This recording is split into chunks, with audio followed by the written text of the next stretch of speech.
students? I hope all are fine. So, in the last class, we saw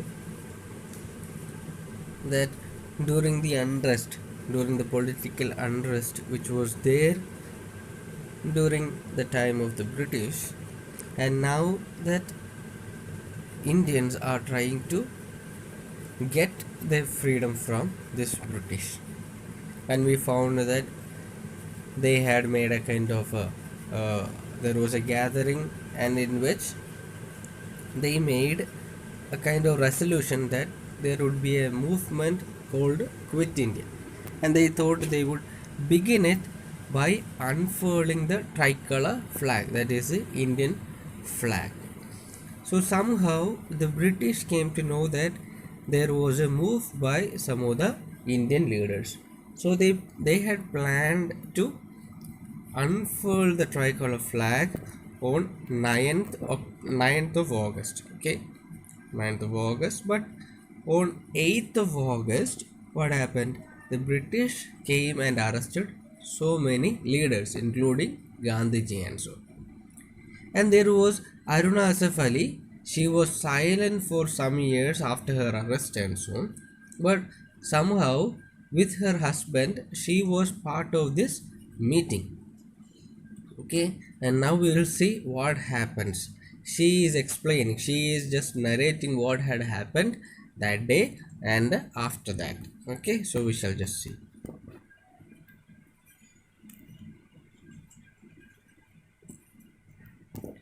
My husband and I were not in the least surprised when, in the early hours of August 9th, the police knocked on the door of the flat where we were staying.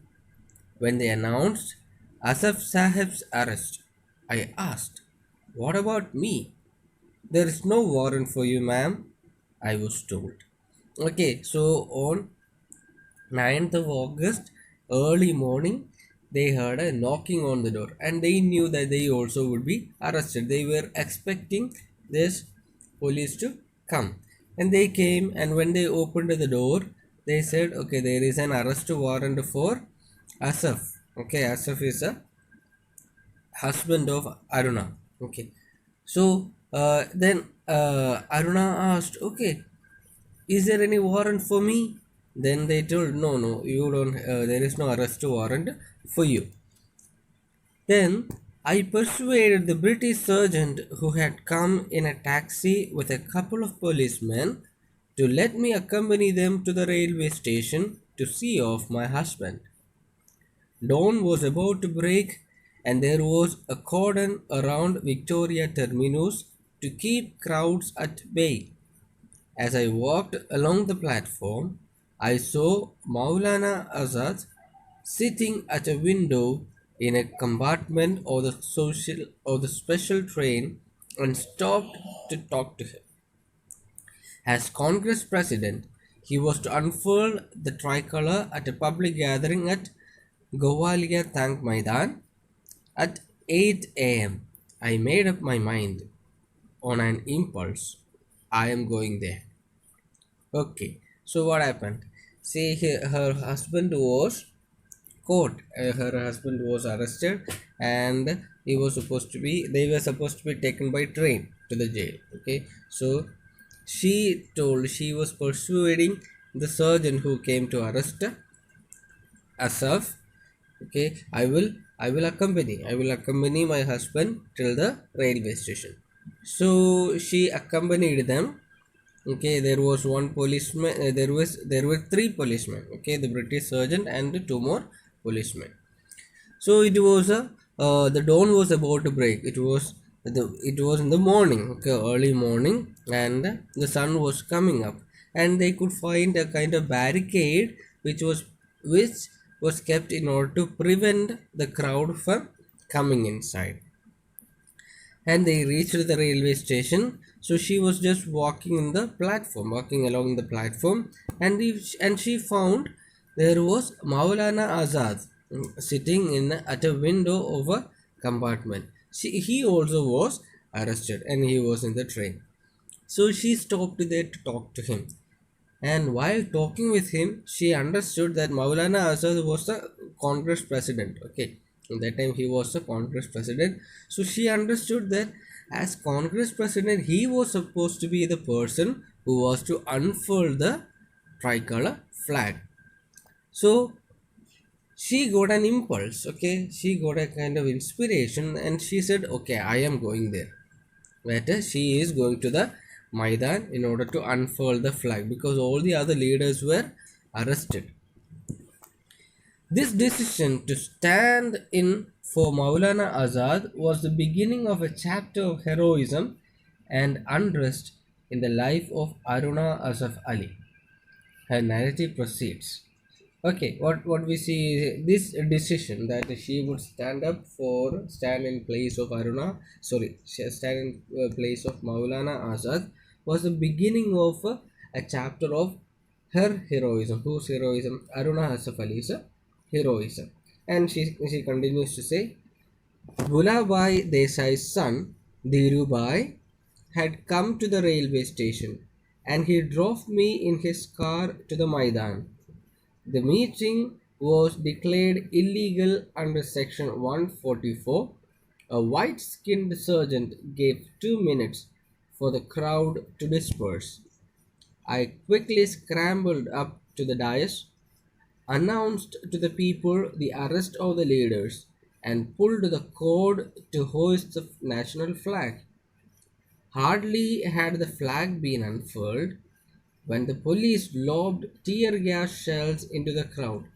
The men and women ran helter skelter with tears streaming down their cheeks.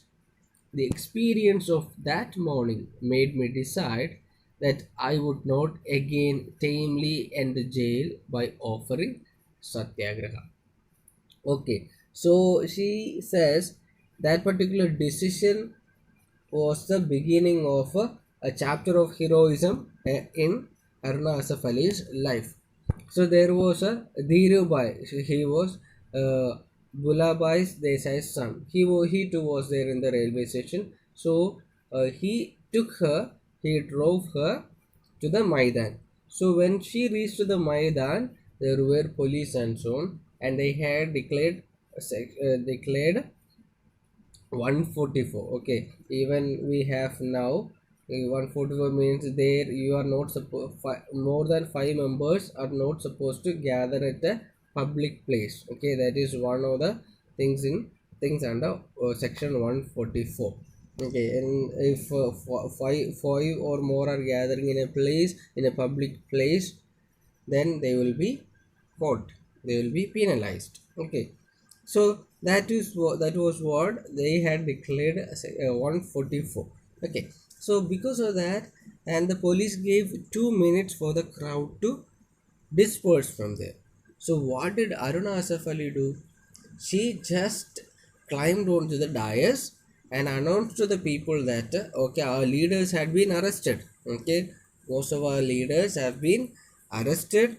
And what did she do? She just she took the cord and she tried to unfurl the flag. So even before the flag was unfurled, what did the police do? They dropped shear gas shells.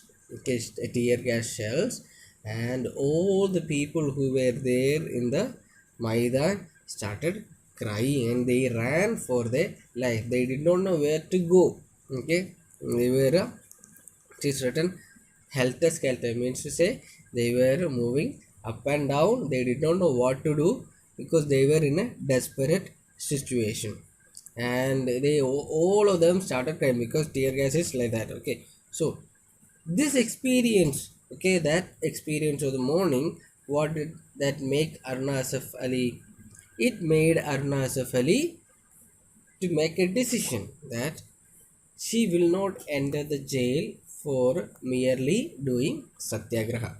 Okay, satyagraha is a peaceful form of violence, isn't it? So she says, I will not enter the jail for offering satyagraha. So there was a kind of a desire in her that she should make agitation not through peaceful ways. Okay, not through peaceful ways. Then, Aruna's act of defiance on August 9th virtually marked the start of the Quit India movement. She now became a full time activist in the movement, eventually going underground to avoid being arrested. She became the editor of Inkvilab, the monthly magazine for the Congress, along with Ram Manohar Lohia. Okay, so now we see the beginning of Quit India movement. Quit India movement started with the defiance. Defiance means she was not able to listen, going against the law. Okay, going against the law. So she defied the law, and this particular act of Aruna Asaf Ali marked the beginning of Quit India movement. And she became a full-time activist, and she used to go underground because the police were after her to arrest her, and she would go to underground very often. And uh, she started a magazine, Inkvila, okay, together with Manohar Ram Manohar Lohia. Then in the 1944 issue in the 1944 issue of the magazine, she advised freedom fighters not to allow any academic arguments on questions like violence and non-violence to divert attention from the stern realities of the day.